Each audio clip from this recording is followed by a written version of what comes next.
Hello class, this is Mushtaba Kalwad and we are studying journal knowledge. As you know, we are continuing our series of international organizations. Today's lecture is also the one part of the series, that is Economic Cooperation Organization, generally known as ECO. It stands for Economic Cooperation Organization. International organisations ji series खे continue कंदे अॼु असां जेको topic पढ़णु वञी रहिया आहियूं इहो आहे इकोनॉमिक कोऑपरेशन ऑर्गेनाइजेशन, जंहिंखे आम लफ़्ज़नि में ECO सॾियो वेंदो आहे। सभ खां पहिरीं पाण ॾिसंदासीं त हिन तंज़ीम जी बुनियादु कॾहिं पई ऐं इन जो बैकग्राउंड छा आहे। त इहो मां तव्हांखे ॿुधाईंदो हलां त हीअ तंज़ीम सभ खां पहिरीं 1964 में ठही। 1964 में ऐं उन वक़्तु हिन जो नालो RCD रखियो वियो, यानी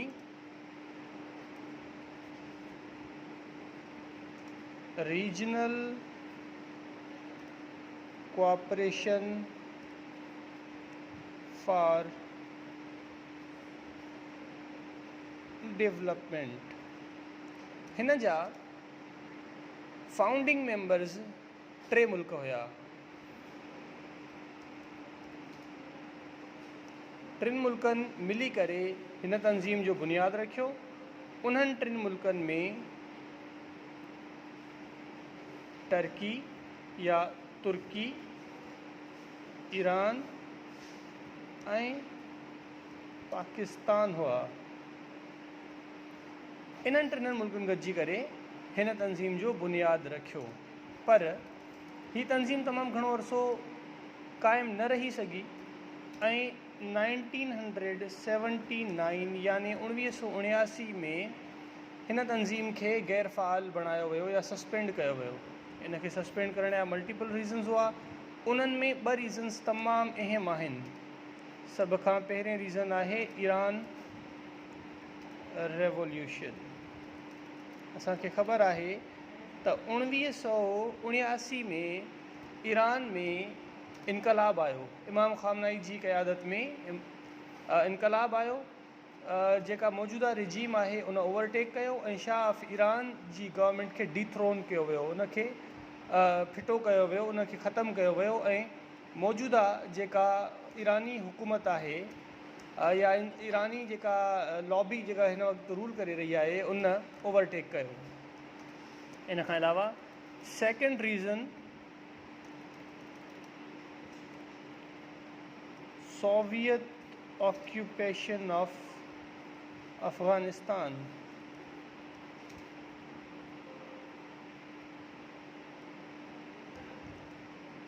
है फर्स्ट रीज़न, है सेकेंड रीज़न ऐं थर्ड रीज़न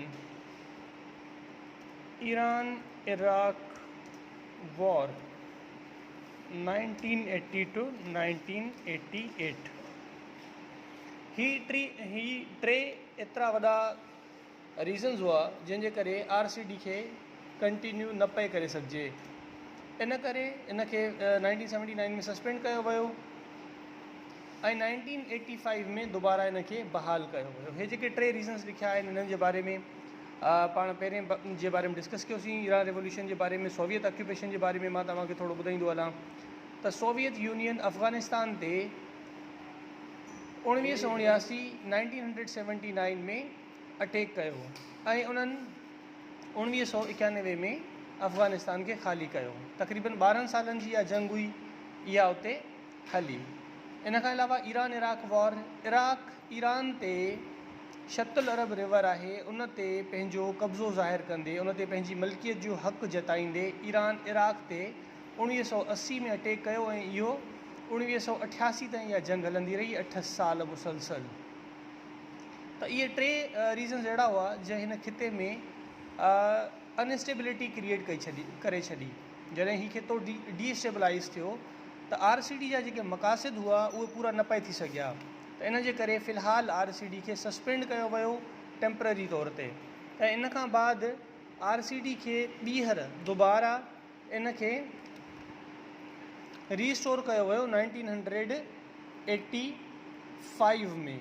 1985 में RCD खे रीस्टोर कयो वियो, पर उन वक़्तु इन जो नालो चेंज कयो वियो, इन खे रीनेम कयो वियो। इट वॉज रीनेम्ड एज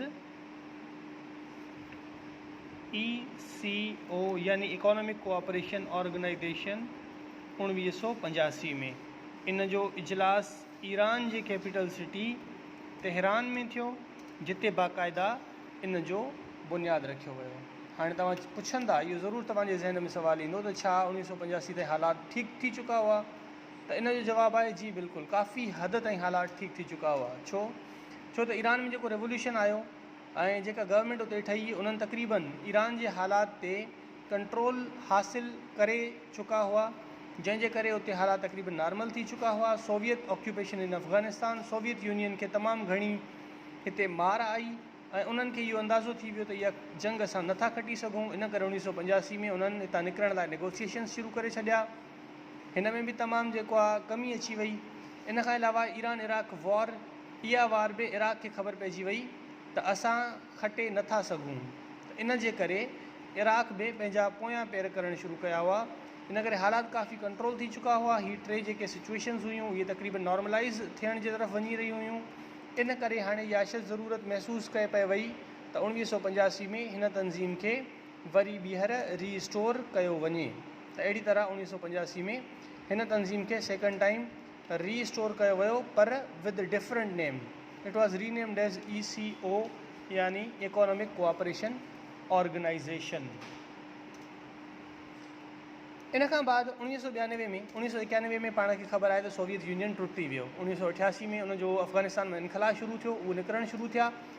1988 खां वठी 1991 ताईं 3 सालनि जो टाइम पीरियड उन्हनि खे ॾिनो वियो। एतिरो टाइम पीरियड इन करे ॾिनो वियो छो त उन्हनि जूं काफ़ी सारी फोर्सिस हिते फाथल हुयूं। इन खां अलावा इन्हनि जो मिलिट्री इक्विपमेंट्स ऐं ॿियूं शयूं हुयूं जंहिंखे उतां ॿाहिरि कढण में हिननि खे टाइम दरकारु हुयो। त 1988 खां 1991 ताईं उन्हनि इनख़ला कयो ऐं 1991 में सोवियत यूनियन डिक्लेयर कयो त उहे पंहिंजी 15 स्टेट्स खे आज़ादी ॾेई रहियो आहे, जंहिंमें 6 सेंट्रल एशियन स्टेट्स बि हुयूं।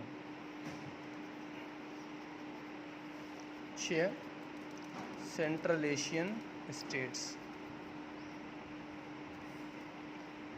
ऐं अफ़गानिस्तान जी ऑक्यूपेशन ख़तमु थी वई ऐं अफ़गानिस्तान बि फ्री थी वियो। त अहिड़ी तरह हिन जेके इहे 6 सेंट्रल एशियन स्टेट्स ऐं हिकु अफ़गानिस्तान, टोटल 7 स्टेट्स हुयूं। उन्हनि 28 नवंबर 1992 ते ECO ज्वाइन करण जे लाइ एप्लीकेशन ॾेई छॾी ऐं उन्हनि जी एप्लीकेशन खे अप्रूव कंदे उन्हनि खे 28 नवंबर 1992 में हिन तंज़ीम जो बाक़ाइदा मेंबर बणायो वियो ऐं मेंबरशिप उन्हनि खे अलाट कई वई। अहिड़ी तरह 3 मुल्क पहिरियां हिन तंज़ीम जो हिसो हुआ, उन खां बाद 7 मुल्क हिन जो हिसो बणिजी विया। अहिड़ी तरह 10 मुल्क हींअर ECO जा मेंबर्स आहिनि। उहे 10 मुल्क कहिड़ा आहिनि? अचो त उन्हनि जा नाला ॾिसूं था। सभ खां पहिरीं पाकिस्तान, बाद में ईरान ऐं टर्की। पाण खे यादि रखणु घुरिजे त हे 3 मुल्क RCD जो बि बुनियादु इन्हनि 3 मुल्कनि रखियो ऐं ECO जो बुनियादु बि इन्हनि 3 मुल्कनि ई रखियो। इन खां बाद अफ़गानिस्तान, पोइ वरी 6 सेंट्रल एशियन स्टेट्स, जंहिंमें आज़रबाईजान,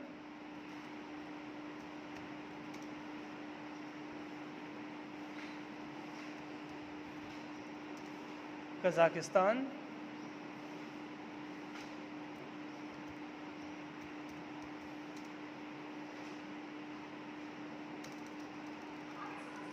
किर्गिज़स्तान,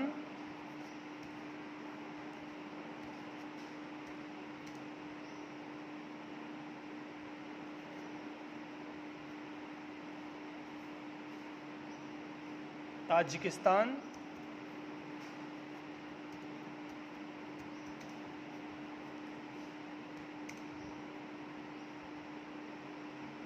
तुर्कमानिस्तान,